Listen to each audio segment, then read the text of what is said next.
Test. Go ahead, say something. Hi, my name's Matthew Furlo, and you're listening to the Furlo. Okay, All you had to say was test. I know, but it's like my thing. Here we go.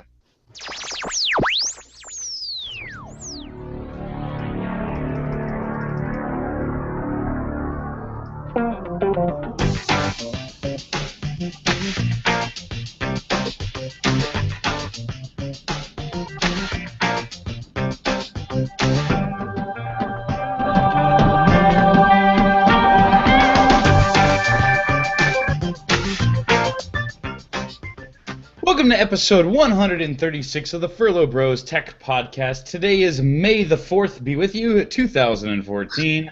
I am Matthew Dean Furlo, and this is my brother, the magical warrior monk, James Furlo. What is it? Peace and prosper, or Live long and prosper. live long and prosper. You know, I wanted to bring this up because I think it's important at this point in the show that I hate Star Wars at this point in my life, and so I feel like I'm probably going to go heavy on the Star Wars references out of just habit. Star Wars? Well, yeah, oh man, I'm currently watching the Clone War cartoons on Netflix. Which ones? The cartoons or the CGI ones? The CGI ones? As opposed to like the more standard 2D drawing ones. Okay, all right. Yeah. I gotta get you the 2D drawing ones. They're amazing. Are they? Oh yeah, yeah. They're the best. They're the best Star Wars things I've ever seen. Wow, that says something. Yeah. Cool. I like Star Wars. And I say, well, okay. My problem is that I can't remember if I've talked about it on the show before, but at some point in time, I got my eyes opened, and I was forced to confront the harsh reality of the fact that Star Wars at some point sacrificed art at the altar of profitability, and when you kind of get laid out how they went, why they made the choices that they made, and when they don't really make sense from a storytelling perspective, but they make sense from appealing to more demographics perspective and maximizing profits, and it just, I don't know, the whole thing, it's hard for me to. What are you talking about? Well, okay, one of the quintessential examples, and this one's sort of and this one just drives me nuts on a number of different levels. But it was the casting of what's his name, Samuel L. Jackson as Mace Windu. He's not the right character for the part. How he's the character's described as like this wise old Jedi. Everybody else on the council's all like super old, and Samuel L. Jackson really wasn't like the right age for the part, especially as he was originally described in the script, and as he was envisioned. But what Samuel L. Jackson was, and how they always pitched him in like all the marketing material, was kind of as like the Shaft of but as a Jedi. And not the Shaft, as Shaft, but as a Jedi, and he was very appealing to what the creators of Star Wars termed the urban demographic, which is kind of belittling to begin with, and frustrating, and there are a lot of other great black men that could have played that part, really delivered great, powerful performances as these like wise old grandfather-ish characters, ancient warriors, as opposed to Charles Jones, for example. Yeah, exactly. Probably would have had to go with somebody. Everybody. Yeah. I was gonna say you might have had to go with somebody with a different voice. Yeah. But That would have been awesome. Come on. It would have been pretty funny. Like, especially like they modulated his voice so it was like a little bit like lower. But he have him pretend to have a British accent. But it's one of those things where it's like, yeah, I mean, there's a whole suite of really great actors that they could have picked, but they didn't, and that is one example in a long litany of examples. And the first trilogy are the worst offenders, but everything that they've done to the prequel trilogy are the worst offenders of that sort of thing, from sacrificing art for the sake of profitability. But even with the episode 4, 5, and 6, a lot of what they've done retroactively, it hasn't been about making it more accessible and making it more entertaining. It's about, about like large contracts. And I remember I decided I wanted to go and buy the movies. I wanted to own them. I had a job. It felt like the right thing to do. And I've never owned all 6 movies because I always wanted to wait until they were in a complete set. And so I went out and started looking, and I found that the only thing you could buy were the Blu-rays, Blu-ray versions of the Star Wars trilogy. You couldn't get digital versions, and if you've listened to the show at all, we've always thought that Blu-ray was a dead-end technology. It was stupid to invest in it because it's going to be over before you ever really get your entire collection built up. It just was a means of getting you to repurchase all of your movies and everything. And I found that very annoying. But Star Wars is viewed as a system seller, quote unquote, where people would go and buy Blu-ray players for Star Wars specifically. So they signed this exclusive deal with Sony where they would only release Star Wars, all 6 movies, in Blu-ray for a period of time, and it's a contract that Disney's still bound to now that they own them. And it just drives me nuts. It's stuff like that just drives me crazy. And I'm trying to thaw my icy heart in regards to Star Wars, and hoping that Disney can handle it better than I think. What George Lucas did, but the fact that the guy that made the latest Star Trek is also making Star Wars irritates me. I care way too much about this stuff, which I realize is problem number 1, because I love J.J. Abrams. I love the movies he's made. I love pretty much every movie he's made. I've thought was amazing and awesome, and I've watched basically everything he's done. And so you'd think I'd be really excited about the fact that he's making Star Wars, but it just bothers me. I can't even get over it. All this. How'd you like Spider-Man? Let's talk about something else. It was really good, and Yeah. I honestly I don't want to say too much because I really, really, really think people should go see it. Yeah. But what I have been saying is that even if you took away the web slinging aspect of the movie, it's still a great movie. Yeah, I thought so. To me, the biggest problem. Yeah. The biggest problem that I had with it is I thought it was kind of slow and wandering, and now that I've actually seen the whole thing, as I was watching it, that was my reaction. Having seen it and processed it, I'd actually like to go watch it again because I feel like it wouldn't feel the same knowing how everything gets tied together in the end. Yeah. And So I don't want to say too much because right. You're being good. I would suggest. It's going to sound weird. I would suggest that one over Winter Soldier. That does sound weird, especially considering it's Rotten Tomatoes reviews of the two of them. But I don't care. I know. I actually, if I could only pick one to own, I'd start Spider-Man 2, Amazing Spider-Man 2, definitely. But I feel that okay. And again, not because it's got better action, it's just better story.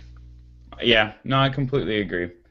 You know what though, James? We're not here to talk about movies or Star Wars. Although I feel like we're gonna talk about Star Wars. We're kind of here to talk about Star Wars this week. But this week, like every week, we'll be talking about technology and the continuing corporate opera, or in other words, the soap opera of corporations' dealings back and forth, the people working for them, their marketing campaigns, and of course the technology they're developing. Before we get into the heart of the show, James has a short disclosure he's gonna throw our way. He's gonna sling our way. Or is he going to force push it? Yeah. I work for HP. However, I do not represent HP or any of HP's opinions. I'm glad you. I hope you appreciated my Snapchat because this is kind of a. I feel like it's an inside joke that nobody ever gets whenever I go. Which because it kind of is. There's this little kid that we hung out with in Mexico one summer, and that was like he loves Spider-Man. He was like, what was he, like 5? And he would just run around and do the web slinging gesture and go. It was awesome, but Yeah. If you want to follow us throughout the week, see all sorts of cool pictures and posts and reviews of movies. Well, we don't actually review the movies too much, but when we talk about what movies we're going to, things of that sort, you can follow us on our social networks. You can go to Instagram for me. I'm at NextWiggin4, or you can go to the Twitter where I am at Matthew D. Furlo. I am at James Furlo on Twitter, jamesfurlo.com on the rest of the web, James Furlo on Instagram, James Furlo on Tumblr, which is the same as jamesfurlo.com. What you're trying to say is you're boring and uncreative. Pretty egotistical, I think. I know. Stick, perhaps. I'm gonna say, you know, you'd think for somebody who likes his name as much as I do, I would do the same thing, but just the next Wigan 4, it's sticking, you know. If you, I have a recommendation. If you're listening to this show, I recommend you go to our website, furlobros.com. There's all sorts of cool things there as well. If you're watching on YouTube, go there, check out the podcast. If you're listening to the podcast, go there, check out the YouTube. More importantly, though, we got links to all the articles we're going to be talking about this week and every week for the last 135, 6 weeks, however many weeks we've been talking about this stuff. So go check it out. It's a great resource. It works beautifully on your cellular telephones, your websites, all sorts of cool stuff. Check it out. All right, so I can't help myself. Yep. So they announced the cast of the new Star Wars movies this week. Yes, they did. I like it. You're going in front of me. That's cool.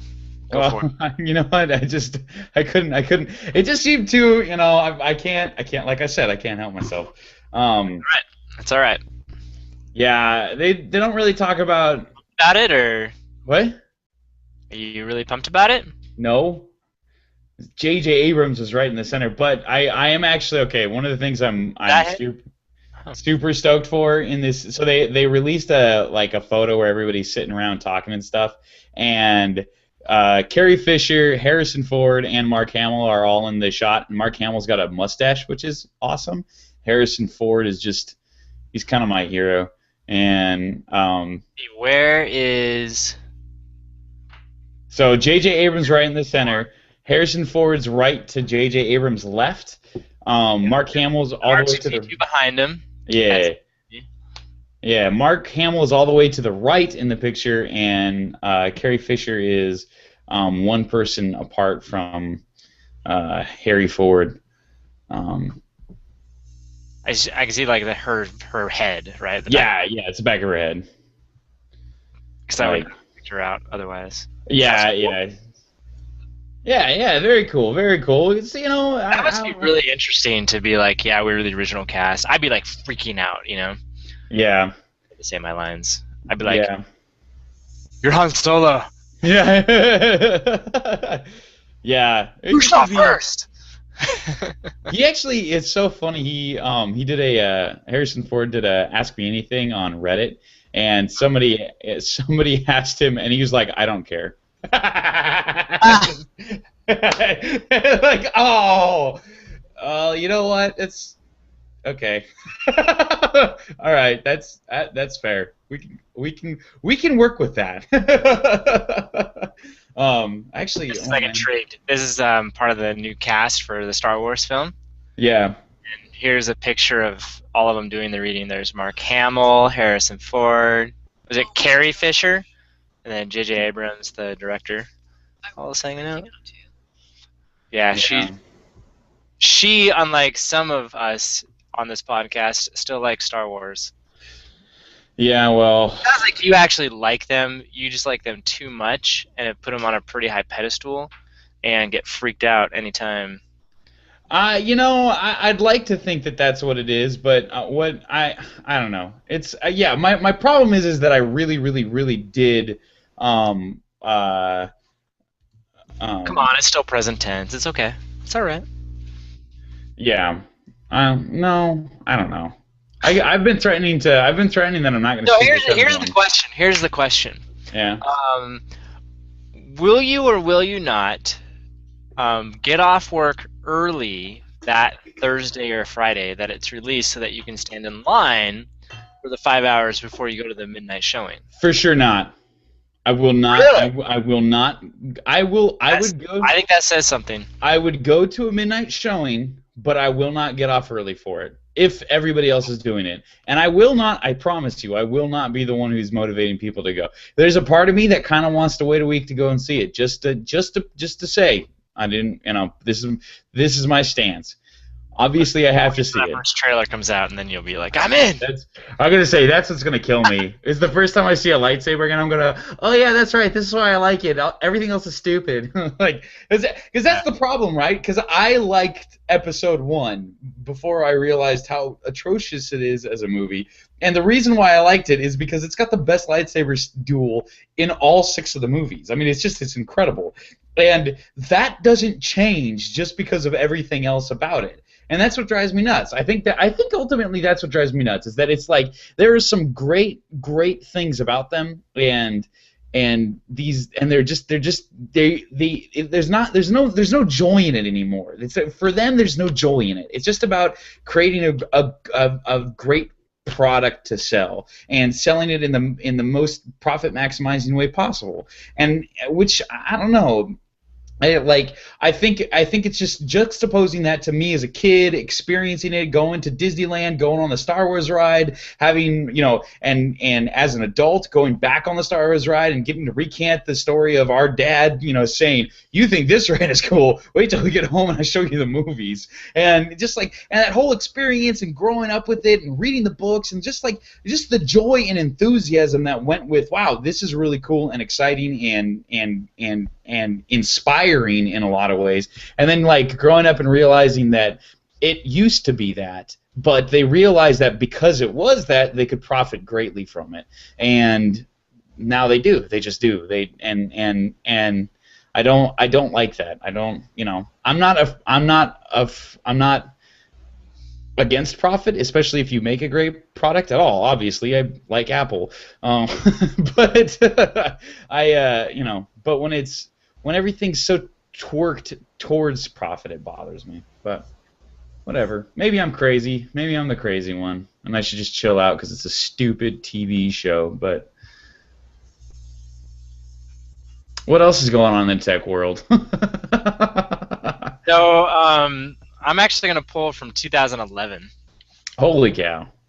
I know. But the story was just pointed out to me this week, and so it gets into this week's podcast. Better late than never. Yeah, exactly. Have you ever heard of Cow Clicker? I have not. Well, I hadn't heard of it before you sent me the article, and I got about 3/4 or a quarter of the way through it before I had to go do real work. So, not really. I don't really know anything about it.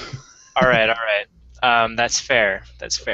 So, and we'll make it relevant because Rovio or Arvio, however they pronounce their name, the Angry Bird company, apparently they're struggling to make some revenue, Mm-hmm. and they're suddenly watching sales decline pretty fast, as all video game companies Right. happen eventually. And so that's how I'm going to tie that in. Plus, Facebook was making a whole bunch of announcements this week, and one of them was that the games used to be on their platform, and now they're going to the games, because they're not building them on the Facebook app, they're building their own apps. And so, anyways, that's how we'll tie this in. I So, appreciate Cow Clicker was made by this guy called Bogost, who thought that Zynga's games were mindless and designed to suck money out of players' pockets. Speaking of sacrificing art at the altar of profit. Yeah, there you go. So to make his point, he created a parody game of his own. Okay. And the game was called Cow Clicker. Okay? All right. So let's see here. Let me see if I can pick this up in the correct place here. It's this game where you have a cow and you click on it, as the game would suggest. Okay. Yeah, and so they go through this entire thing. So they talk about this one girl, Cindy Barrett. She got hooked on this game.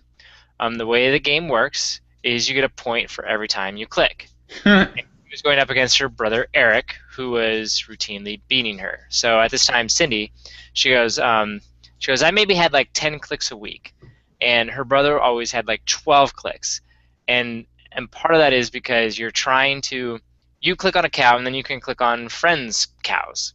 Right. The more friends you have clicking on your cows, the better, right? Okay.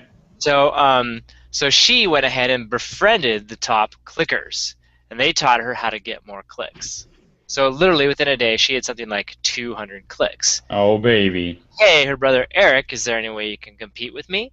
Because at the time he had like 6, and yeah, it was just crazy. So, so it was Cow Clicker, and he had intended it originally to be more like art than entertainment, which is pretty interesting. Um, let's see here. Oh yeah, so they said he made this other game where um, you watch the sunrise and you drink coffee while the sun rises. Wow. Because it's a first-person drinking game. It's, I bet I could get along with this guy.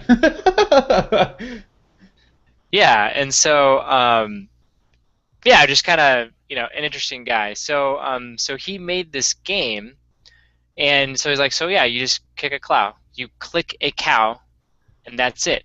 And he goes, and if you wanted to click more cows, you could buy more clicks.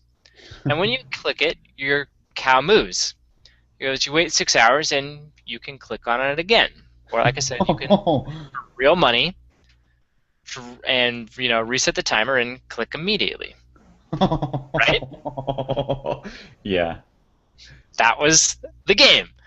And all of a sudden, it started to get attention. And the media started paying attention to it, and people started doing it.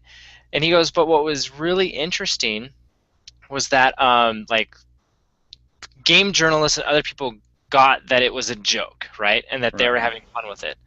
Um, and then he said, what was interesting though was that eventually people who didn't get the joke started playing it, like playing it for reals. Right.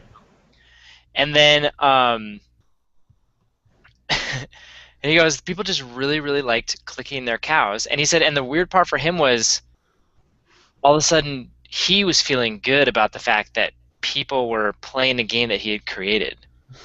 And like the entire time it was this commentary and this parody. He said he had like 50,000 people clicking on cows at one point in time. And he's like, Wow. and it's just a stupid clicking game, you know? Yeah, and so like, and then he goes, and it got really crazy when like, some of the players who again like weren't in on it, they started making demands of him. Like, we want you to add this into the game, like Cthulhu, okay? Oh yeah. They're like, wait, Cthulhu? He's like, yeah. They wanted a Lovecraftian Cthulhu cow, Cthulhu. And he goes, that's the bovine equivalent of a tentacled creature named Cthulhu, created by H.P. Lovecraft and beloved by geeks. And so he gave them what they wanted. He goes, there was a pirate cow, and then a ninja cow, and a cow that costs over $100. Just because.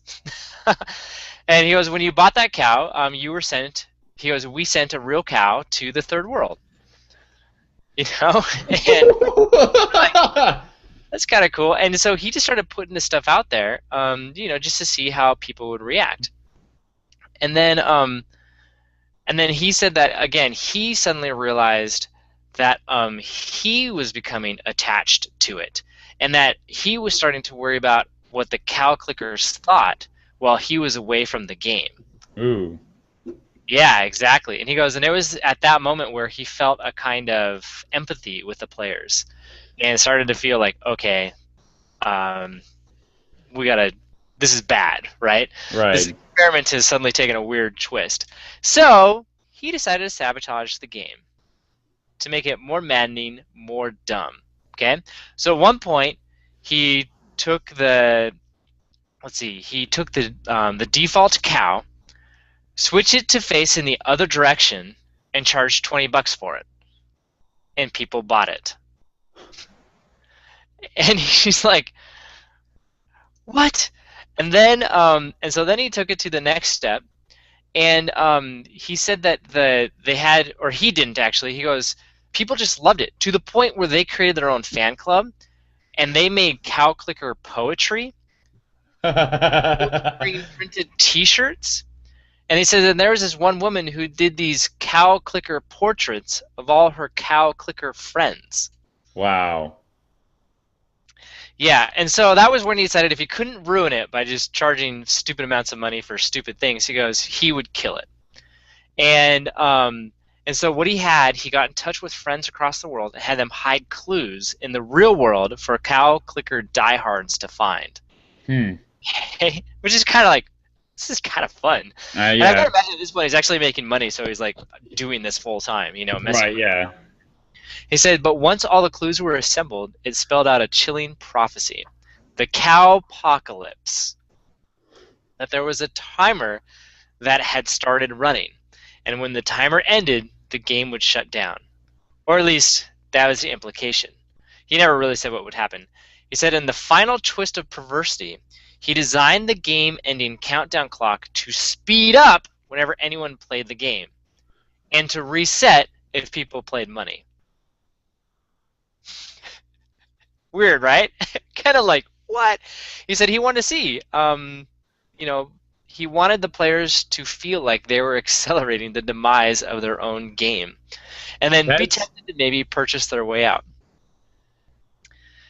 Yeah, he said there were several people who did try to extend the clock at the very last minute, but oh my gosh. run out and die. Yeah, he goes, the crazy part was that it was, again, it was meant to be like, this poetry, this art thing. He never actually designed it to be fun and enjoyable. And he goes, it's actually the most popular game that he's ever made. Well, yeah. I believe Yeah, we're it. just like, oh my gosh. Well, I mean, what he did was he accidentally parodied all the parts of those games that make them fun. It's the social aspect of it. He gamified something stupid.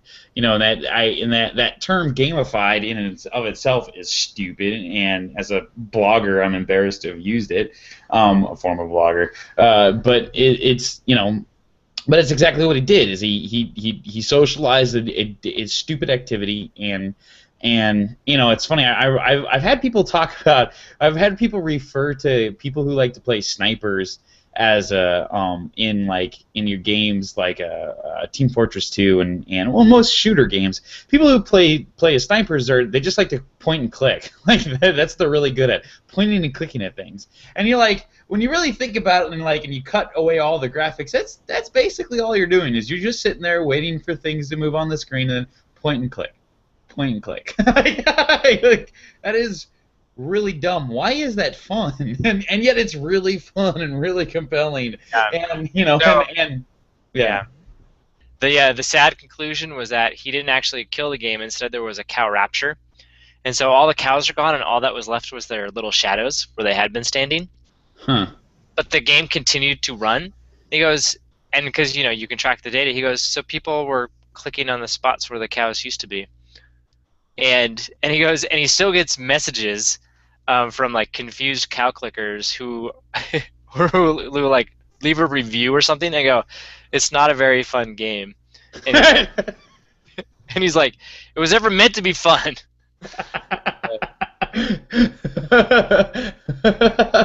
That's awesome. This game is kind of lame. Like, what? Oh Yeah. man. Like I said, it is from November 2011, so it's a few years old, but just like, wow. Yeah, that's funny. Wow. That is really funny. That's an enjoyable story. I mean, it's funny. I mean, I We have get our own cow clicker, man. Jeez. No, we Well, don't. I don't want to be. I don't want to contribute to society in that way. yeah, I wouldn't mind. The problem is that what you accidentally create is a club, a fan club. You create a little club, an inside joke of sorts, and it's an inside joke that some people take really seriously. I'm gonna keep bringing this entire podcast back around to Star Wars, but that was part of my problem, was that I was one of the cow clickers who took it really seriously, and all of a sudden I got shown that, by the way, this whole thing is a joke. This is you're the punchline, and I feel bad about I would feel bad about doing that, but at the same time I think there's something fun and unique about, quoting, about the gold rush and getting lucky and creating something that's authentically enjoyable and fun. But once again, I don't know. Um, it's an interesting dilemma that he that he got himself in. It makes you Yeah. wonder about Flappy Birds, because it's basically the Flappy Bird story. Oh Just it was never gosh. meant as a joke. But like the whole thing blew up on him, and he freaked out. Like where this guy was able to take it in stride because the whole thing was, not so serious to begin with. The guy who created Flappy Birds took it really seriously and freaked out. But it was the same thing. It was just a joke. I mean, and all the people that were reviewing it were like, it's ridiculously hard. It's stupid. It's so poorly It's just well designed enough to be possible, but so poorly designed that it's almost impossible. And it's incredibly simple. And just, why are we doing this? Like, what is this? And yet, people went crazy over it. It's the same thing. Just a different Genesis project. And by and large, all you're doing is clicking on a screen. So really and truly, I mean, it is nearly the same thing. Well, and I mean, and that's the scary part about like Flappy Birds, right? They're like, no, there's skill, but you're Yeah, like, all right, on what level there is, whereas Cow Clicker requires absolutely zero skill. The yeah, cows are they're yeah. standing. I guess that is a difference here. It's like, yeah. Still, I could see there was this one game I saw the guys in high school playing it. It was this cookie game where you tap a cookie and you get points. But the weird part is for the how did it work? It was really strange. Where it took half a second or whatever it was for the to points to go up, and if you tapped again in the time that it took the points to score, it would then like double your points for the next time it went up. Okay. Does that make sense? So Yeah. if you were to tap it, you get like 1 point, but it takes like time for that point to scroll up the screen.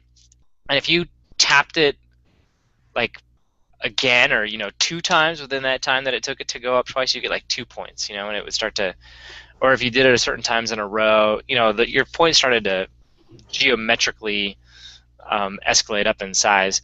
And so these high school guys would just sit there tapping the cookie over and over and over again, and then they let it run for a while because they had to let it go through the process of then giving you all Actually your scoring. points. Yeah, and I was just like, wow, that sounds like a really dumb game. Like, yeah, it is. Tap tap tap tap tap tap tap tap tap. Yeah, well, I hung out with our youngest cousins today, and they grabbed onto my phone at some point and started like going through it and playing with it and doing stuff and playing games, and it's weird watching people play games, and it's like, I do Sudoku, like that's my go-to, because I use it as kind of like a warm up and cool down for my brain whenever I'm doing stuff. Kind of keeps me interested. But I don't know. It's just because I think of it as a pattern finding thing. It's all about pattern finding and pattern finding numbers and geometries, is what I do for a Yeah. living. So it kind of makes sense for me to be warming up and cooling down with that. But but most of the games that I have, I get bored of them after a while, because to me, like, uh, the pattern of it all is just, it's the same thing. It's tap, tap at the right time at the right place, which is, I don't know, it's weird. It's a weird compulsion that we get into. These are super addicting games, and Well, I've um said it before. If they could get rid of the what is it? The time component. That's what I was looking for. If they could get rid of the time component piece of it, like he was talking about, you can tap every couple hours or something. I Yeah. like that when they're trying to slow me down from playing, because there's some games where I would be massively addicted to them, but Well, then but they though. where like there's a timer involved, and the second the timer like gets beyond like 30 seconds, I'm done. Well, the problem is you're a horrible case for this because you don't like to pay money for these sorts of things. But their goal is to get the sort of Yeah, person who would pay money to get really interested, just to the point that they're slowing them down, so that you pay to speed the clock back up. That's the whole point. that's true. Nobody wants it to be slowed down. Everybody hates that, and some people are willing to pay hundreds of dollars a month, or Well, I hundreds of guess the dollars a problem year. is the games just are not that good, in my opinion. But Yeah. you know Well, what though? We we should probably move on. okay. Because I feel like we could spend another hour talking about this, and I'd rather talk about some really interesting technology. So let's That find a new path forward. Oh, brilliant, Mhm. brilliant, and let's use autonomous. Can we call them robots yet? Is it a robot or Yeah. is it a car? I call it a robot. It's a robot An car. autonomous robot to get us there. Oh baby. So, if you haven't figured it out yet, we're talking about Google's self-driving cars. They um, every once in a while do a little announcement about where they're at on the road. Yeah. they, and their latest, so they've been going for what, a couple years now. And at first, their whole goal was to tackle the freeway, because they're like, it's pretty straightforward. All the cars are headed in one direction, and there's not a lot, relatively speaking, that happens on the road. And Yeah. they feel like, let me see here, how many puns can I fit in this? They're kind of cruising along on the highway, and it was ready to turn their attention towards something, more challenging. So, Huh? so they are. Go ahead. What? That wasn't very punny at the end there. Sort of, No, I know. I couldn't. you puttered out. I puttered out. Oh, jeez. Oh, man, I love it. What is it? There's someone they gave a pun or two, and I was like laughing on each one of them. And I was like, I love puns, just so you know. At least someone appreciates it. Don't worry, I'm with you. Yeah. I will let you know, even when you unintentionally did it, that you did it, just Yeah. because. So, anyways, so Google has been tackling city driving now, Yeah. and it sounds very hard, but also they're making some cool progress about it, or in that area, because there's a lot more that goes on. You have suddenly pedestrians, because you don't typically have those on the freeway. You have just unexplained obstacles, signs that need to be interpreted. They were talking about, like, one of them, like, what if you have a construction worker with a stop sign up? The car needs to recognize that that's a stop sign and that there's construction going on, and that it needs to actually go slow and stop at the appropriate time. How do you distinguish between someone who wants to cross the street versus someone who's just standing on the corner? Right. They're trying to figure out some of those things, and it sounds like it's, they're making progress. It sounds like they have a ways to go. Right now, they're pretty much just doing it all in Mountain View and driving all around there, and their goal is to be able to drive everywhere in Mountain View without a problem before tackling other cities. Because they were like, because one of the problems that what they were saying is that it's a defensive driver, essentially. Right. And that's what they're teaching. If it's not safe, when in doubt, stop, essentially. And they're like, the problem with that is that if we were to take this to San Francisco, we would never go anywhere. Yeah. Because you would never get in the traffic, because it would always be a Yeah. reason to not move forward. And so they're like, so eventually they gotta teach it how to take calculated risks. And say, if you've never been in San Francisco, if you're listening to this podcast, you've never gone to San Francisco, you got to go there and drive there. It's an experience, and I do it on a semi-regular basis, and I'm not sure I've ever done anything more stressful in my entire life. I did it in a big white van once. Oh jeez. That was Yeah, that was pretty crazy. Yeah, doing it in my little Honda Civic freaks me out bad enough, and I can't even imagine. Yeah, it's crazy. So yeah, so they've done now 700,000 miles, Woo! um, which for the fun of it, it would be like 28 trips around the circumference of the Earth. That You know, in was fun. case you were curious. Um, yeah, so it's pretty crazy. And one of the Okay, things that they can talk about I when wait, they wait, wait. If you don't mind me saying this, on average, in America, we drive 300,000 miles per accident. Everybody, on average, drivers will get in an accident every 300,000 miles, and they haven't had a reported accident yet of the automated driving systems. So what they're basically saying is they're coming up on twice as safe as the average American, which is pretty good. Obviously, they're being super defensive, and it probably caused a number of traffic jams when everything locked up. But at least from people who freak out about whether or not how could you ever have cars that on the road that don't know aren't driven by humans be safe. We're like, well, they actually are safe. They're wicked safe, especially at what they're doing. But Well, and they um, said because one of the reasons why is they never get tired, they never get fatigued, and they are picking up on literally thousands of signals. yeah, In front, behind, on the side, which you and I aren't, right? I mean, we can only focus on a couple things at a time. seven Seven, seven there you go. things. And I mean, and there are certain things that we can make jumps in logic and understand. Like they were saying, for example, it it can't see through windows, right? And so like they can't see a driver, and if they're waving, if you know how sometimes you're at a stop sign and the driver will wave you on, like Yeah, they're like our cars don't see that. It's just not.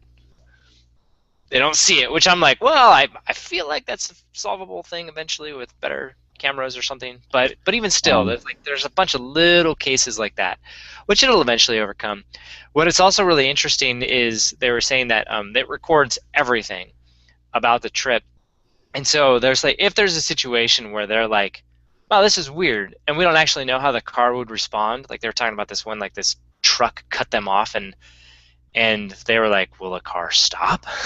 yeah, That actually the human driver took over and stopped the car, and then what they can do is afterwards they have these huge simulations, I guess, where they enter in all the data and then be like, what would the car have done? And so they don't that's have cool. yeah, so like we don't have to get into an accident. The car didn't do the right thing. We could just see that. They said in that case the car actually would have stopped, and so like it was all cool. But there's times when it doesn't do the right thing. Like they had this one where they came up to a construction site and there were a bunch of cones around, and the car just like stopped. And the guy was like, "Oh, that's weird. It should have been able to handle this just fine." And so he typed something down, flagged it, and said, we'll look into it and we'll figure out why." And so what they'll do is they can then enter new logic into the system and then run the car up against it and say, oh, okay, now the car handles it correctly, or Right. kind of debug it and see what it is. And so that's another reason why it hasn't gotten to an accident, because when in doubt, we'll stop it, we'll turn it Which off, we'll do it, and then we can test it later in a safe environment. which is probably for people who are wondering how are you going to handle this legally. That's probably how they're going to handle it legally. Which is to say, these things run with adult supervision. You're supposed to be paying attention to the road like you would Yep. be a normal driver. And if it gets into an accident, well, sorry, you should have been driving. Which is Yeah. which is Well, going to be which an extraordinary I mean, position. never come a time when, and maybe there will be, but my dream is, you live like 11 hours away from me, right? Yeah. And I think it would be so awesome to be like, oh, I want to come visit on the weekend, come and hang out Saturday, Sunday, and then Friday evening, hop into the car, have it start driving, eat dinner, hang out, surf the web, and then at 10 o'clock at night, go to bed, and then wake up in the next morning sitting in the driveway. And Yeah. then we go hang out, do our thing Saturday, do our thing Sunday, and then Sunday evening go, all right, well, bye. And maybe it's again, like 8 o'clock or something like that, we Yeah. head into the car, hang out at 10 o'clock. I go to bed, wake up the next morning, get out of my car, go take a shower at my house because I'm sitting in the driveway, and go do my thing. I I don't. The gas tank's not big enough to do that yet, but Yeah, but these cars will be smart enough to be able to fill themselves up. oh man. Well, imagine if they integrate it with the Tesla, and then it just goes to the charging station, charge it, or it just replaces the Battery. battery real quick, and then heads off. And I'm like, oh, what was that? That's what I want. Oh, dude, that's the future. I would pay for that. Actually, I It, would pay for a flying car before I'd pay for that. But I, I would. I, I wouldn't. Flying cars, they're lame. Hey, did I tell you that the company that my company buys our transformers from is the same company that Tesla is buying all the transformers for their supercharge stations from? Kind of cool, huh? That is Yeah, cool. that is cool. Yeah. One of their transformers exploded on us, and I had to fly to Spain to replace it. So watch out, Tesla. Just so you know, I probably shouldn't have said that on the internet. Now that I think about it, ugh. We'll edit that out in post. Um, No, it I know. That's why I said it. That's cool, man. That's just I'm very excited about it because I think it's funny. I keep talking to people about this, and they it's inconceivable to them what that cars will be driven by computers one day. You go to some parts of the world, some parts of the country, and people are like. They're not super tech savvy. They don't have Wi-Fi everywhere. They're not living in the Silicon Valley, and you can kind of understand why. Okay, I get why to you, the most modern computer you've ever seen is a 3-year-old Dell, and I can get why you would think this is inconceivable. How could this Dell ever drive my car? And it's a little more complicated than that, but it's people in the Bay, in the Silicon Valley, have a hard time understanding this. Sometimes, really believing it, and they're like, because they don't see a roadmap for it. And to me, it's like this is incredible because you've got the hardware. The hardware is working.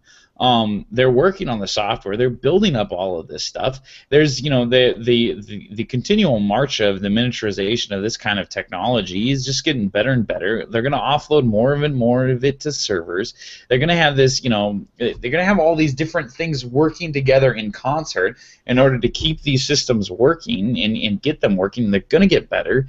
And then you just look at the simple math of the fact that we flip over the entire American fleet of automobiles every 10 to 15 years, which means that you're really only ever 10 to 15 years away from the government saying every car has to have this or some sort of system like this built into their cars, and then all of a sudden 10 to 15 years from now, no car will be on the road that doesn't have it. So I sit there and I go, okay, so the first cars are having semi-autonomous driving coming onto the market. So in 10 to 15 years, it's not ridiculous to expect that every car on the market will have that. 10 to 15 years after that, you're talking 20 to 30 years. Every car could potentially be, doing 80-90% of the driving for you.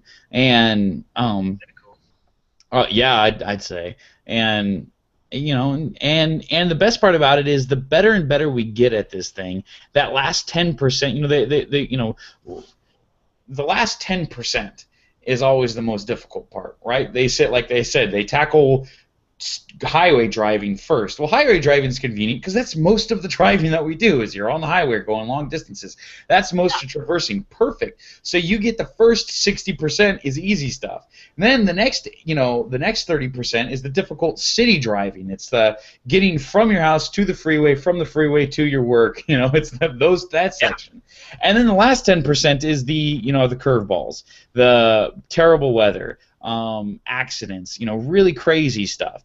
And the last 10% is the most difficult. And what's going to happen, I think, what you'll see is once they kind of get the first 90% done, and we've got that kind of working, and they can integrate it with the rest of society, that's when you'll see them push something out there, and they'll say, this is our first product that does most of the driving for you. These are its, these are its constraints. You're going to have to do a little bit of driving along the way. Just accept that. And what people will start to do is they'll start to learn how to use this, and they'll find ways to hack their world in such a way where they don't have to do any driving ever. And that might be if Google tells them these cars can't drive in whiteout snow.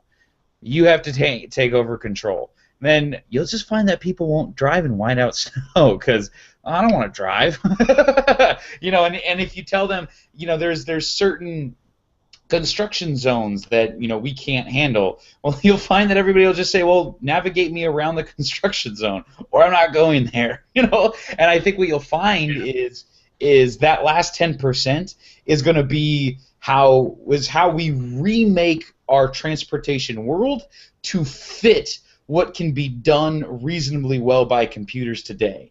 And you'll find that they'll evolve together until they can drive 100% of the time, because and the reality of it is, if you really study how our infrastructures have worked, that's basically what happened. Humans were able to do certain types of driving, and where on dirt roads and stuff. And where there were limitations there, we remade our world by building roads and building laws and building all sorts of things to make up for the difference, until we've built this entire infrastructure around what the particular computer driving the car today, us, can handle on average. And we'll just rebuild the world to fit what these computers can do, and that's and we'll just meet in the middle. And it's exciting. I agree. But it's very cool. It's also exciting, if I may. Go for it. Is that you now have some anonymity on the web, kind of. Yeah. So Facebook had their F8 conference for the devs, and they talked about some of the new stuff they're doing. Zuckerberg also did an interview with Wired Magazine, which I didn't link to conveniently, but that's okay. Where he was just talking about the philosophy, and mostly because we talked about it last couple weeks ago, where he was like, back in the day, and I hinted at it earlier too, back in the day we had a website, and people would make apps on Facebook's platform, right? And they were all Flash. Remember those days? I do remember those days. Yeah, they were horrible. And that's not the case anymore. Now all the games and fun stuff is on mobile, and they're not in the Big Blue app. And for some of the stuff, Facebook buys them if they're doing really well, and for others, they just want to have deep hooks and integration into it. And what they're also recognizing is that not every single customer, user, I don't know what they think we are, wants to give all of their information to some other app, right? I mean, there's some apps where you're like, do I want them to have access to everything? My name, my email, my phone number, my friends, and do I want to do that? And so Facebook is responding to that, and has created a new login system for third-party apps, where people like you and me, we can log in anonymously so that we can demo apps and just try them out before providing our actual personal information. And in addition to that, they are now offering users more fine-grained, I say like more fine-tuned controls over what you share, which I feel like that did exist on the website. Now they're just bringing it to mobile. Yeah, so I believe that's the case. Granular, where like you could say, for example, you got to share your public profile. That's fine, but you can decide if you want to share your friends list, your email, your birthday, your likes, all that stuff, and probably some more. And apps will figure out ways to make those all required because that's what they do. But Facebook's gonna be trying. And then I feel like there was a third thing that they also did, but I can't think of it right now. Maybe those are just the two. You can try before you buy, anonymous login, and then more granular controls over your stuff. Yeah. Right? Yeah. It's kind of a big deal. Those are big deals, man. I mean, yeah. I like the anonymous network. I I like what they're doing with that kind of stuff. They announced a ton of stuff at FA or F8. Um, a new ad network, which is pretty big deal. That'll Cool. like they're trying to build into web stuff. They autofill with Facebook, which is basically it autofill like basically you give them your credit card number and they'll remember your credit card number, and so anything you log into Facebook where you can buy stuff, oh, we already got your credit card number. Um, yeah, Scary. yeah. Oh, it's terrifying. Um, Probably still do they, it. I'm gonna say they probably don't have my current credit card. They had a credit card for me because I bought one of those stupid little digital pictures that you could buy at one point. What were those stickers or something? Yes. Oh god, I can't. I knew it at the time that I was buying it that this is stupid, and I did it anyways. So that's what you do when you're in love. Stupid stuff. Um, uh, um, Oh man. one of the things that I really like that they're doing is that Paper's such a big hit that they're super pushing out all their graphics APIs and stuff. They're open source and all that. They're letting everybody know how to this is what it's like, and they're making that kind of formalized in a lot bigger way. They're making a like button API so you can add like buttons into your apps, which is cool. Um, Really? yeah, there's actually a really cool thing that they're doing that I think is I don't know how it's going to work out, but it's called AppLink. It's an open source Yeah, initiative I to don't give understand that. developers to give developers cross-platform way to deep link to in between specific content buried inside their apps. The deep links launch the corresponding app and open the specific screen instead of opening a browser window at a top-level download page for an app. Why? To proliferate deep linking, so they can buy Facebook's mobile re-engagement ads, which would blah blah blah blah. So basically, do you ever use Google's apps? Like, do you use all of Google's apps? I use all of Google's apps. I have them all. A lot of them, yeah. I even have ones that like I think I have Glass on my phone. I don't know why. I downloaded it. I just hey, it's a Google app. But one of the things that they do is like if you go into Gmail and you click on the link in Gmail, it opens up that link in Chrome, not Safari, which always I'm like, oh yeah, that's right. And it sounds like basically that's what Facebook's trying to be able to do, but with all links. And so they've set up an API that will work with obviously like iOS and Android that makes it possible to kind of jump between stuff using open source Facebook stuff, but specifically because it's going to allow you to really like those what they're going to use it for is they'll have links specifically for them in their ads that will link you to a a product page in a different app, and so if you hit a Target ad for bowls, it'll flip you to and if Target's advertising bowls, you hit the ad and that will link you to the Target app with the bowls page, so when you buy it, they know it came from Facebook, right? But they're sitting there saying it's a really cool tool, so we're going to let everybody use it, which is neat. I like it. They want to make. I read a bigger article about it, and they want to make apps more web page-ish, and kind of how the whole IP address works, because that's more interconnected. Because right now they're too discrete. And let's see. Yeah, those are the big ones. And then also, do you know who Chris Cox is?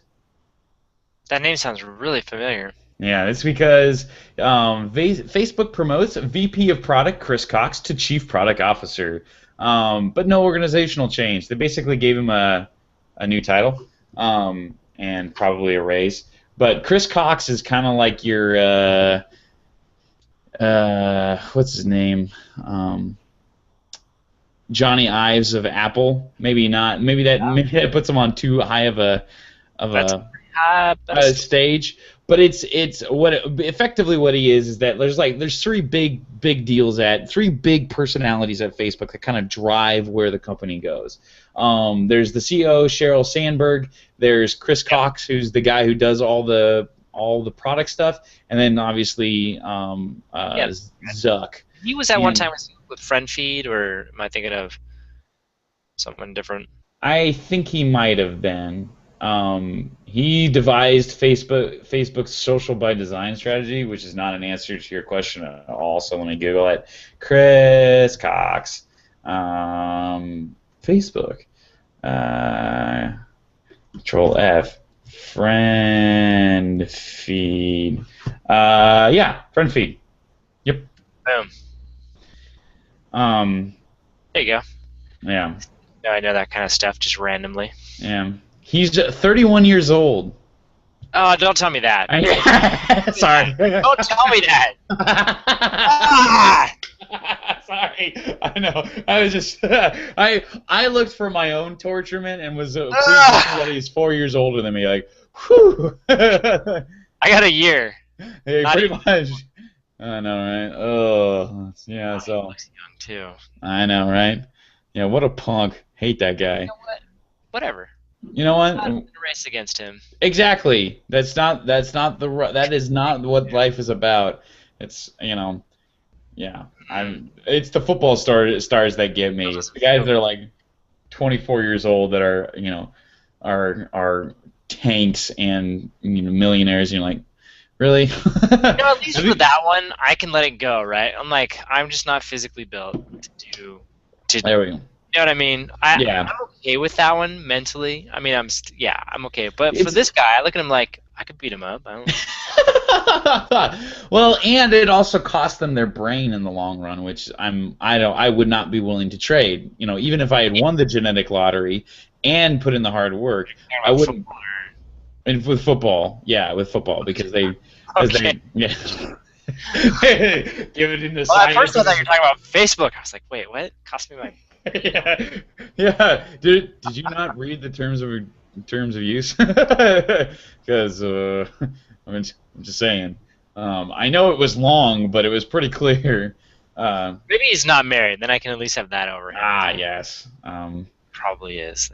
Probably. I hate him already. I hate him now. I did like him.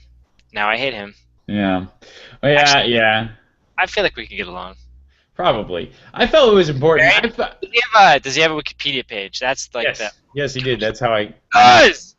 It's a short page though. There's no sections. Still really young. Yeah, I know, right? Yeah. Good point. Well, whatever. Yeah. I'm happy with my school. Exactly. Well, I don't see anything about significant other, so take that, Cox. What a punk. Okay, I'm gonna jump around a little bit, if you don't mind. That's cool. SpaceX. Revelation. I know. SpaceX.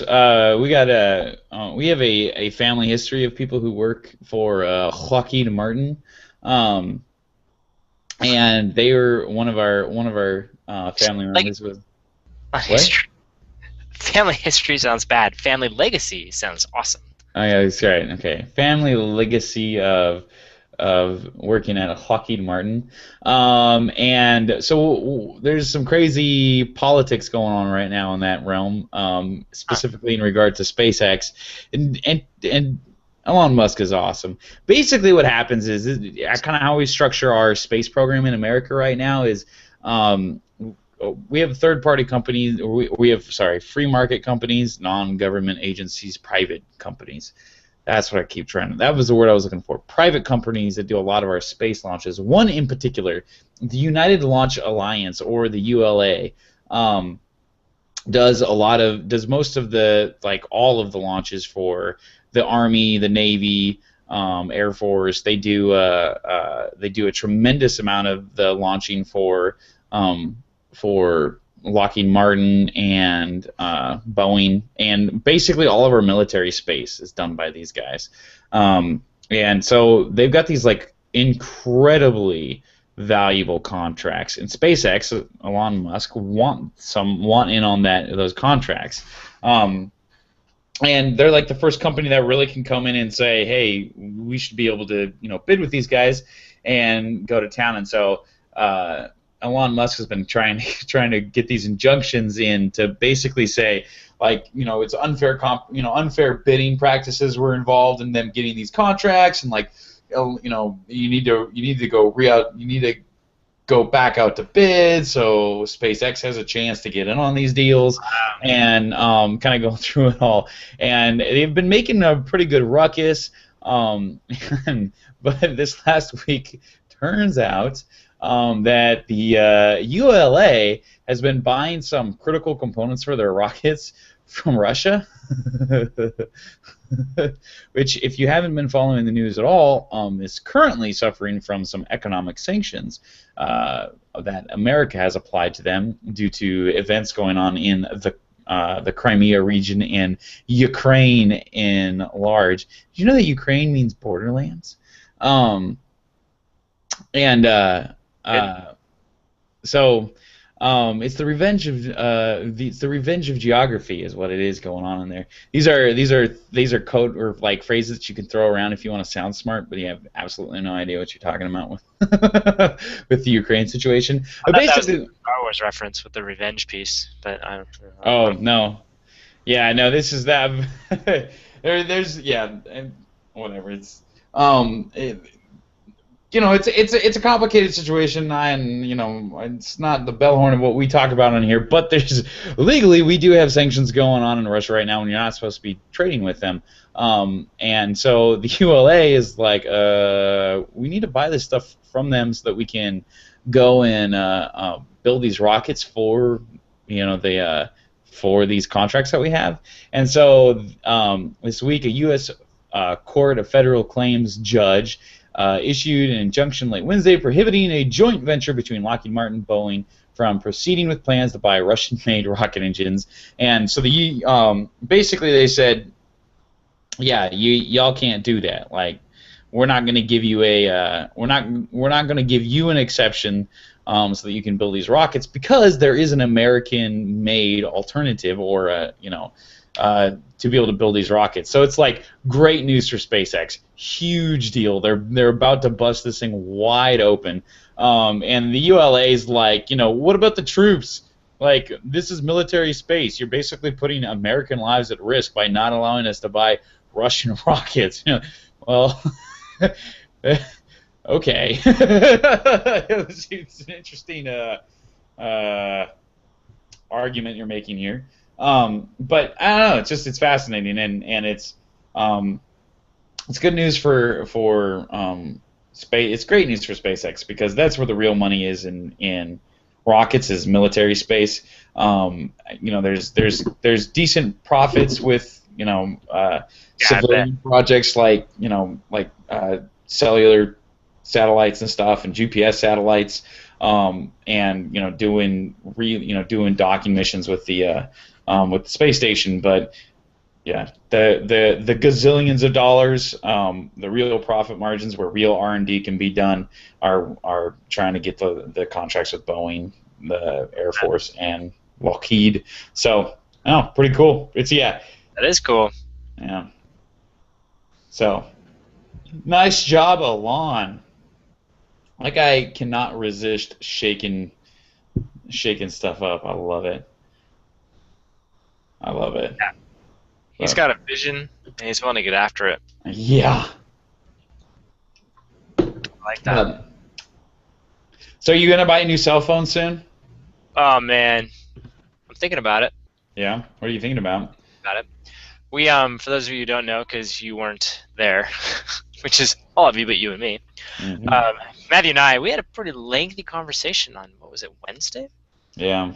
About cell phones and which one I should get, not even knowing what Apple's coming out with, but knowing that I've owned Apple for quite a number of years now, and that they're probably going to come out with one this fall. I think that's a pretty safe bet. And Yeah. but at the same time, being just like, the contracts, and the prices I'm paying. For example, my portion of the bill this month was $170. Woo! That's Well, our sister ended up getting a new phone, and you went over, and she went over, and it all kind of comes around. And so, so there's a part of me that's like, I wonder if there'd be a way to get off the contract and kind of unbundle the family stuff. Which, speaking of which, it's time for you to move on, man. I Yeah. think you should bite the bullet and do it. Okay. Um, All right. This week I will. I will. there you I'm go. excited. Um, and one of the problems I've been having is that all of the non-contract or a lot of the non-contract services, they only work with Android. You know, Yeah. for there's a term for them. It's the MVNO. It's that virtual network stuff. Um, Right. well, we're getting a little bit closer to the iPhone being offered on some of those. Like Ooh, for baby. Freedom Pop has just announced that they will start to support the iPhone, which is pretty cool. So, like for example, for like $5 a month, you can get 200 voice minutes, 500 messages, and 500 megabytes of data per month, um, Okay. which is pretty cool. So, oh, I'm sorry, that's free. Woo! Yeah, if you wanted Yes. unlimited calls and texting, then it would be $5 per month. Wow. All right. That's not bad. That's affordable. Yeah, right? I mean, that's not enough, but for data, but you start to be like, all right, this could work out here. The big gotcha though is that you have to be willing to get a refurbished iPhone 5 for $349, or bring over a Sprint-ready iPhone 4, 4S, or 5. So Hmm. it doesn't work with the 5S, and presumably will not work with um, iPhone 6. Right. I wonder why that But is. man, I'll be honest, my iPhone 5 is a pretty I like it. I don't every once in a while people try to drop the whole I got a 5S, you want to play with the 5S on me? And I'm like, no, I'm fine. My camera's good, my everything's fast, like it's a competent little device, when it's three years out of cycle, you will see, but I as far as I won't be able to stop myself. Let's be honest. But it looks like though. So I just clicked through to what they have for some reason they don't have an unlimited data option. It all caps out at 500 megabytes. yeah. I think so. Oh. I don't know. I mean, it's the thing for me is like this is probably not the deal to take, but it's cool that It's moving in the right direction. either Apple or the other companies that are figuring it out and meeting in the middle. And Right.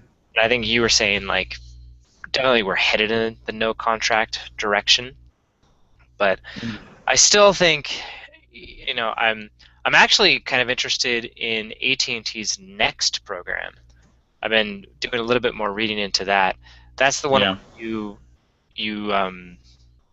they break apart your phone cost and your service contract, similar to what I think it's T-Mobile. Is that who you're Yeah. over to? Yeah. Um, but the way that it works is after like a year or something like that, um, you can just get another phone and they'll just reset your payments for you, and which is interesting. And what's cool about it is that you could then sell your other phone, and if it's still new enough and in good enough shape, you actually get a reasonable return for it. Yeah. Just set it up so that your actual your monthly costs are now slightly cheaper as well, because it used to actually be more expensive, and you were Yeah. doing it really for the privilege of upgrading your phone, and now it's actually competitive to do that. So Nice. I might look into doing that program, and then doing the whole shared data thing with that too. Yeah. Well, and since I won't be hogging all of your Yeah, data in a couple of days, yeah, I know. I'm kind of crazy. Oh, baby. Okay. anyways. Yeah. That's cool. That's cool what Freedom Pop is doing. It's exciting to see. So I got two material science stories to talk about before we wrap this show up. So I'll move through them pretty quick. But the only thing I like as much as robots is material science, which is weird because I knew as like a 10-year-old that I liked robots. It wasn't until I actually got to college that I was like, material science is kind of cool too. So first off, the miracle of 2013-14, graphene. It's getting pretty serious. We're figuring out how to manufacture giant sheets of it. We're also figuring out how to separate it and kind of start working with it. I mean, there's big happenings in the graphene world, and so it seems appropriate that at this point people start to freak out about the potential of destroying the environment with it. And fair enough. So basically, it's graphene is strong, conductive, light sensitive, and generally amazing. And the researchers at the University of California have been investigating the material's potential downsides, though. They showed that graphene oxide nanoparticles fail to break apart easily in lakes and rivers, such that they can last a long time and travel large distances in water, potentially with serious consequences for the environment. Bummer. As to what these consequences might be exactly, nobody really knows. And although there's growing evidence that certain forms of graphene can be toxic, especially if they come in contact with the lungs, which is, tiny little nanoparticles can get into your lungs, and any nanoparticles in the lungs is a bad thing. If anybody ever talks about nanoparticles of any type and you're breathing them in, stop. Think about your life. That's similar to asbestos, right? Oh, yeah, that's about that, right?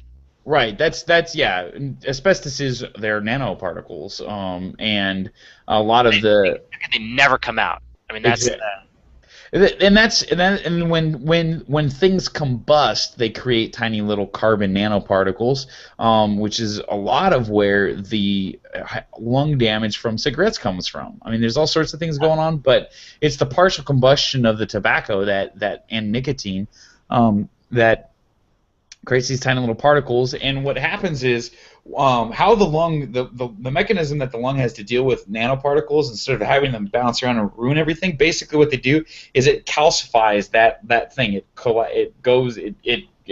captures it. And a lot of that would be bad then. Yeah, exactly, and that's why the lungs get hard and lose capacity and stuff over time from smoking and whatnot, and getting enough of that also really heightens the probability of cancerous tumors and whatnot. Blah blah blah. It's terrible. Don't do it. Don't smoke, kids. A lot. Don't smoke a lot, kids. Don't smoke. Yeah. Well, moderate smoking is what. I mean, there's just statistically you can smoke it once a month and it doesn't matter. Does not represent the opinions of the Furlo Bros Tech. I represent science. Not smoke, just period. Not this much garbage. Come on. Just don't do it. What I think have a harder time renting if you smoke, so don't do it. Okay, that's a good point. Much and don't do it. So basically, what I think is really interesting about this is they don't really know what the problem is. There's no particular downside, but they're basically like, look, we have in the past come up with these super awesome materials, and then just started going into massive production right out the gate before and just pumping them into the environment, thinking nothing of it. It's CFLs in one example is CFLs in spray cans. We never thought twice about that because it's great for compressing spray cans, and it's you get your get hairspray going. We never considered the fact that we were destroying the ozone layer while we were doing that. And so it's one of those things where what they're not saying is that we need to pump the brakes and completely slow down on the graphene thing. They're just we need to not just start throwing it into the environment, because if there are downsides to it, it's going to be impossible to get rid of it once it's out there.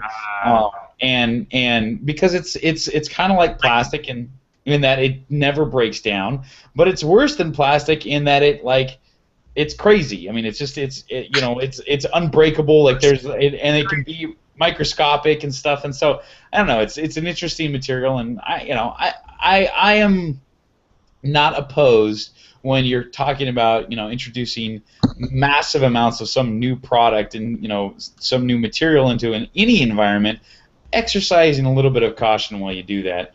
And then the last material science thing, and this is the teacher that I had, that my material science teacher, who kind of introduced me to the whole concept of it and got me excited about it in general.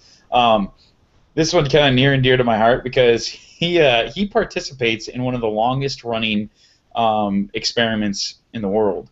And basically what happened was magnetic storage tape has been around forever, super long time, and decades and decades and decades and decades and decades and decades.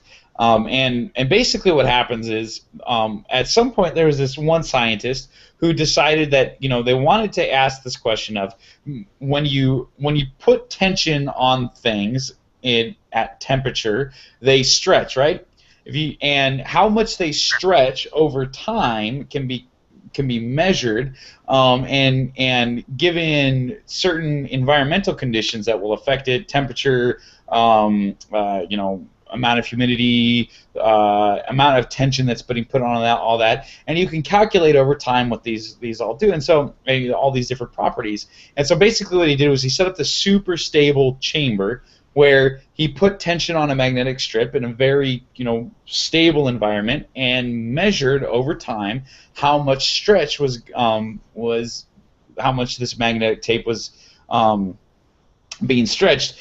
And the experiment's been going on for like 60 years. And he's one of my professor was one of 5 professors who's kind of kept this experiment going after this guy died, and participates in kind of overseeing it. And it's actually at a different university than the one that I went to, but he's one of the main guys that's involved in it. So it's like, when you talk about the material science of magnetic storage tape, there's a handful of guys in the world that are the leaders in literature and just understanding and what different environmental conditions allow magnetic storage tape to survive, and he's one of those guys. So he's kind of he's a big deal, and something that is just couldn't be a more mundane sounding part of you. Are you basically saying he makes cassette tapes?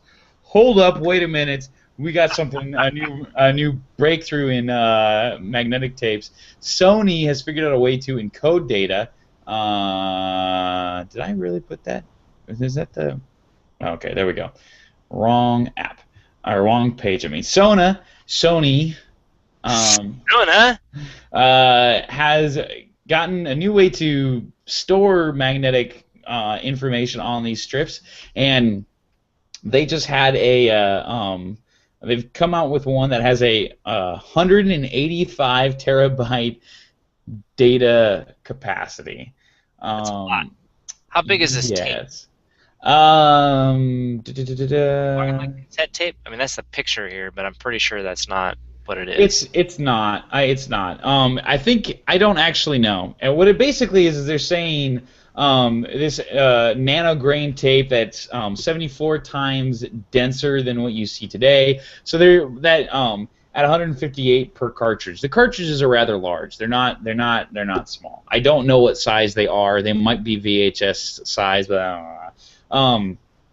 And the reason why this stuff is important is because and what people don't oftentimes realize is that server farms they run on hard disks and RAM and all sorts of cool technology, but most of the massive amount of data storage that we do in the world is actually done on magnetic storage tapes, for 2 reasons. Number one, it's the longest lasting technology, so we've got just decades of figuring out how to make it denser and denser and denser. And so they tend to be high density, and but what's really important actually about it is that they're just incredibly stable. Part of this whole 50-year, 60-year experiment that my professor's been part of is proof that you can keep these tapes in stable environments and they last super long times. Like CDs, if you've ever popped a 10-year-old CD into your music player and the music just turned out like garbage, and you're like, why is that? I never touched this in the last decade. Why? How did it get so scratched? Well, the answer is that really and truly they just degrade over time. All materials do. They lose their whatever it is that holds the data, and just from sun and environment and stuff. And CDs have a relatively short shelf life compared to magnetic tapes. Hard drives, same thing. They're relatively you have a degradation of data over time. Solid state drives are the worst. They've got like a shelf life of a couple of months if you're not actively overwriting stuff, and whereas you can put these super long-term storage things away for decades and come back and the data will still be there. So this is important. This is just important for the backbone and the structure of the internet and kind of how all of our data stuff goes. And every time Google loses a bazillion emails and they all come back an hour later, it's because they pulled out all the tape decks that they these cartridges that they did all their backups on. And they wrote from the cartridges back to the hard drives, and so I don't know. It's to me, I don't know. It's just cool. It doesn't affect anybody in any real practical way. It's just interesting to know that that's just cool. Yeah, that's the backbone of big data on the internet. It's how it works, man. Big data. Yeah, I mean, yeah. I work in an organization now that's all we talk about is big data. It's pretty interesting. It's weird, like, we talk about it as if it's like an object, Oh, let's just pull that from big data. It's like those are words we use, which I'm always like I'll tell people like I just feel weird saying that. I'll get over it eventually, but that just sounds stupid, jivey to me. Yeah. Well, that's just classic HP, right? We'll just put that in the cloud. The what? The cloud. Oh, okay. It's a cloud. We'll just pull this from big data. Wow. How about we just call this measured data? Because that's what it actually is. We're measuring. Yeah. And the process, you know what I mean? They took a concept and just now called it that. It's weird. Yeah. It's that kind of it's that sort of corporate corporate talk. We're gonna pivot and with our new pivot's the one that's always stuck in my head. I can't remember the other ones, but pivot. Yeah, that's pretty good. Yeah. Synergy, the classic. Yeah, synergy. It's the equivalent of I'm trying to think what it would be, but I don't know. It'd be like searching for something, right? Oh, we created a search engine. It's like, oh, just put that into search. Yeah. Like, what? No, give it a name. It has a name. Well, that's the problem is they gave it a name. It's called Big Data. It had a name, and they changed it to Big Data. They wanted to be cool. Awesome. The old name was better. That's like always the case. It's sad. Yeah. Yeah. Yeah. I agree. Oh, well. It's okay. Hey, man. I know it's only an hour and a half in, but it's getting late, which is completely my fault, I will admit. But I also felt like we had a good show. We talked about a lot of stuff. Yeah. I agree. Which is okay. I'm just trying to make sure. Foursquare is splitting it into 2 apps. Swarm is the other one. It's weird. I don't know how I feel about it. You don't even use Foursquare, so you don't even care, do you? No, I don't care at all. I tried to. That was the first social. When I first got my iPhone, I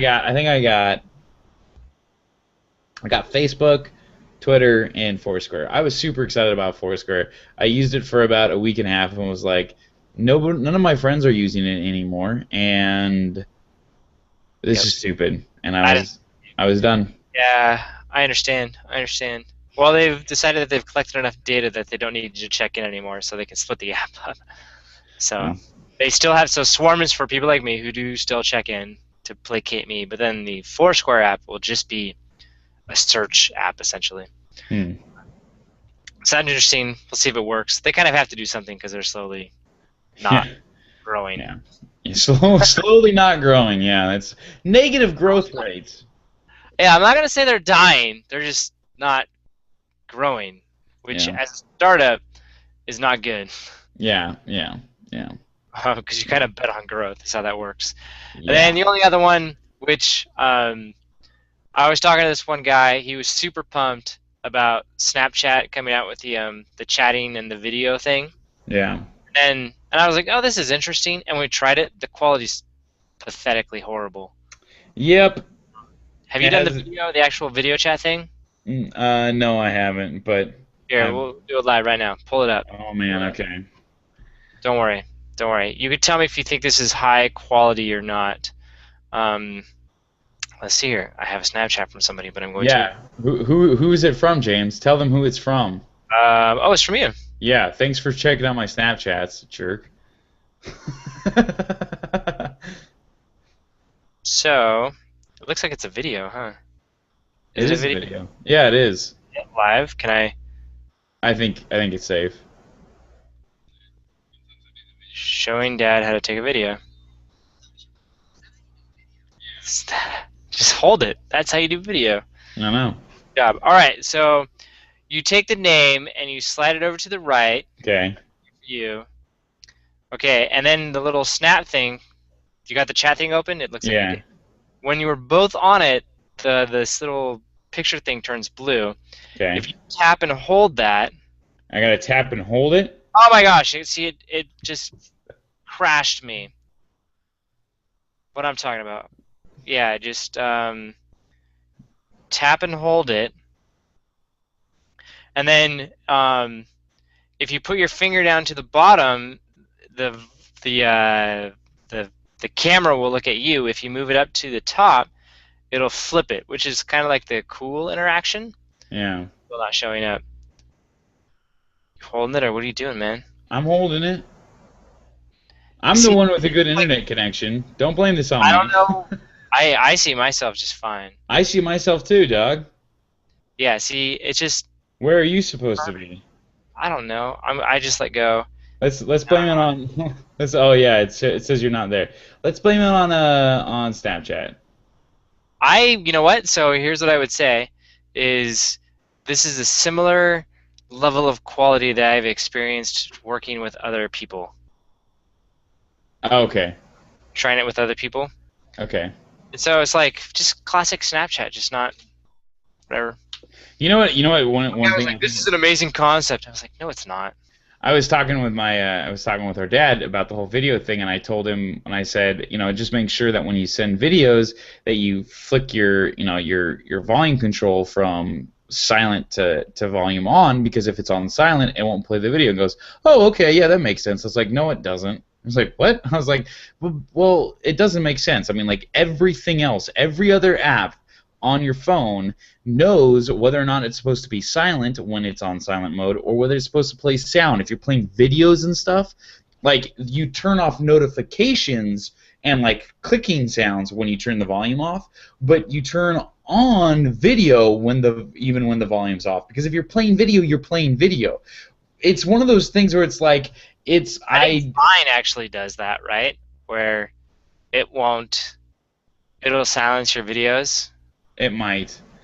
But it's one of those things where it's like it's not supposed to. But it's one of those weirdness. It's one of those things with Snapchats where it's like it's a bug. It's just a bug, and they haven't fixed it yet, and they're never going to fix it. The bug is being too nice to them, but yeah, because it's bad. It's a bad feature, and they're not going to fix it, and it's what I would expect from them. And and I still can't believe they got bought. I love how we have to have at least one company we're whipping. I know. It's true. But BlackBerry's so pathetic right now that we've alleviated our vitriol towards them, and Snapchat has become our new our new target of disdain. Which I'm okay with. Yeah, me too. They deserve it. All right. Sweet.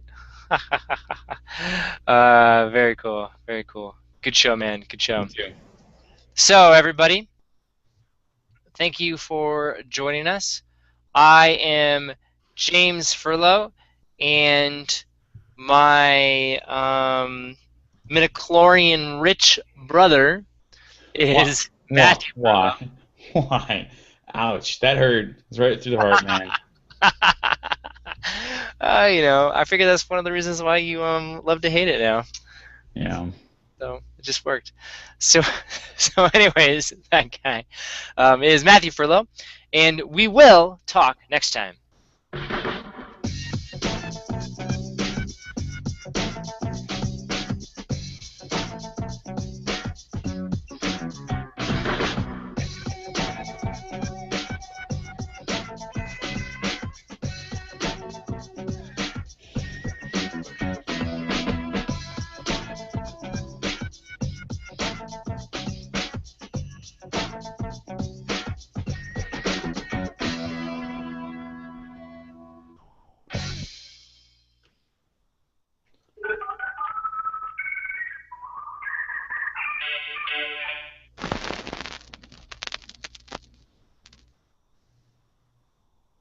Ah, awesome. Yeah, it was good. Cool. I have some dirty clothes behind me. No, actually, they're not dirty. They're all clean. Just not folded.